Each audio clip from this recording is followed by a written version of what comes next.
Halo, video ini dibuat untuk pembelajaran. Selamat menonton. Assalamualaikum warahmatullahi wabarakatuh. Bismillahirrahmanirrahim. Pada hari ini kita akan belajar tentang pemrograman dasar kelas 10 jurusan multimedia. Nah, langsung saja kita bahas apa sih pemrograman dasar dan apa sih yang ada di dalamnya. Kita coba lihat PowerPoint yang telah kita buat sebelumnya. Perkenalkan, sebelum masuk ke materi, di sini Bapak akan menerangkan tentang pemrograman dasar. Nama Bapak adalah Rianto Uji, Eskom, tempat tanggal lahir Banjar 7 Juli 1992. Nah, langsung saja ya kita ke materi. Nah, pemrograman dasar sendiri itu sudah ada sejak lama, sejak menjadi bahasa yang sangat digunakan dalam pemecahan masalah. Contohnya, pemrograman dasar juga digunakan dalam berbagai kebutuhan yang membutuhkan keterampilan dan kecepatan dalam menggunakannya. Contohnya, pembuatan kalkulator. Itu adalah salah satu algoritma dalam pemrograman dasar.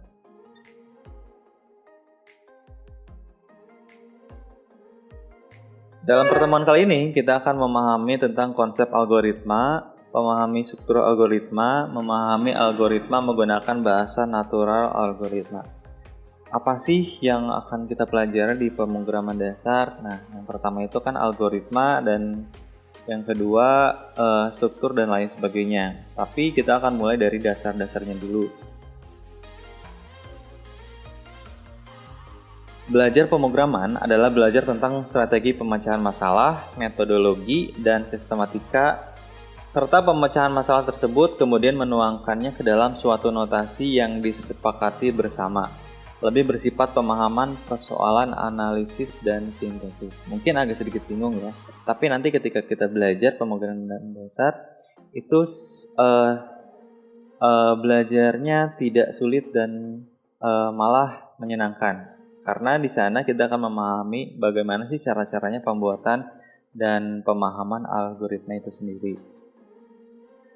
Selanjutnya, bahasa pemrograman adalah belajar memakai suatu bahasa ataupun aturan, sintaks, tata bahasa, setiap instruksi yang ada dalam tata bahasa, pengoperasian, kompilator atau interpreter bahasa yang bersangkutan pada mesin tertentu. Jadi, belajar pemrograman tidak sama dengan belajar bahasa pemrograman. Jadi, belajar pemrograman itu kan tidak sama dengan bahasa pemrograman.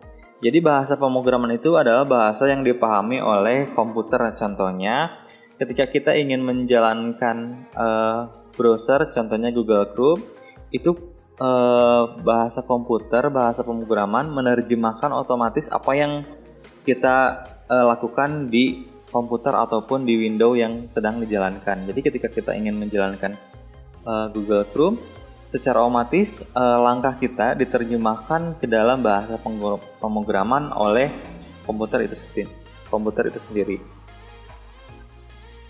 Nah, ini adalah gambar perangko dari Rusia. Pada gambar di samping, pada gambar tersebut, seorang pria dengan nama Muhammad bin Musa al-Khwarizmi. Nah, mungkin bagi kalian, bagi yang sering ataupun pernah mencoba dalam dunia komputer, mungkin ada yang sudah kenal dan ada yang mungkin baru mengenal. Dia adalah ilmuwan Islam yang karya-karyanya dalam bidang matematika, astronomi, astrologi, dan geografi banyak menjadi dasar perkembangan ilmu modern.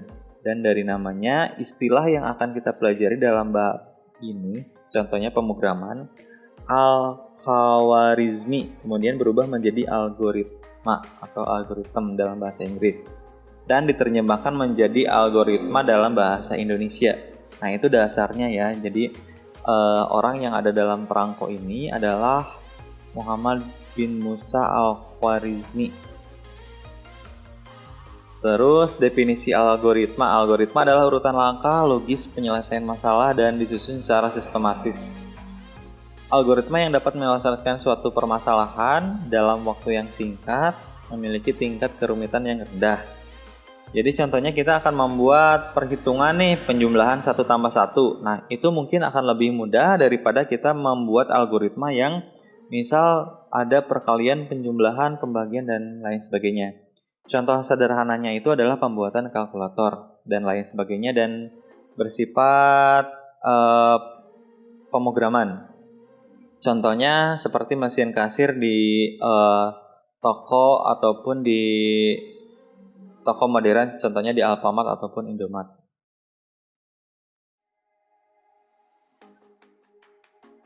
Contoh struktur algoritmanya. Ini ada kesalahan ya. Struktur algoritma nanti diperbaiki. Jika seorang ingin mengirim surat kepada kenalannya di tempat lain, langkah yang harus dilakukan adalah, jadi ini adalah strukturnya ketika seseorang ingin mengirim surat kepada kenalannya. Jadi pertama nih tahapannya apa aja? Yang pertama, kita harus menyiapkan peralatan tulisnya. Yang kedua, kita menulis surat. Terus yang ketiga, surat yang dimasukkan ke dalam amplop tertutup. Terus yang keempat, amplop ditempeli perangko secukupnya. Selanjutnya, pergi ke kantor pos terdekat untuk mengirimkannya. Nah, ini adalah urutan algoritmanya. Jadi, ketika kita ingin melakukan sesuatu dan mengerjakan sesuatu, itu ada tahapannya dan urutannya. Contohnya seperti makan. Jadi, kita cuci tangan dulu, terus mengambil piring, terus mengambil nasi, mengambil lauk pauknya, lalu kita makan. Nah, itu adalah salah satu contoh algoritmanya. Nah, dalam pertemuan ini sudah ada contohnya. Jadi kita tinggal lihat ke bawah saja. Mungkin tidak akan terlalu banyak membahas dalam video kali ini karena durasinya mungkin akan terlalu panjang. Jadi silakan dilihat di materi untuk pertemuan pertama ini. Jadi di sini udah ada ya penjelasannya. Mungkin kita akan bertahap sedikit demi sedikit belajar tentang pemrograman dasar. Jadi kalau ada pertanyaan dan bingung apa sih tentang algoritma, silakan kalian boleh searching di YouTube, media pembelajaran lain, ataupun silakan komen di forum Google Classroom-nya. Untuk pertemuan hari ini, Bapak cukupkan. Terima kasih. Wabillahi taufiq wal hidayah. Wassalamualaikum warahmatullahi wabarakatuh. Terima kasih telah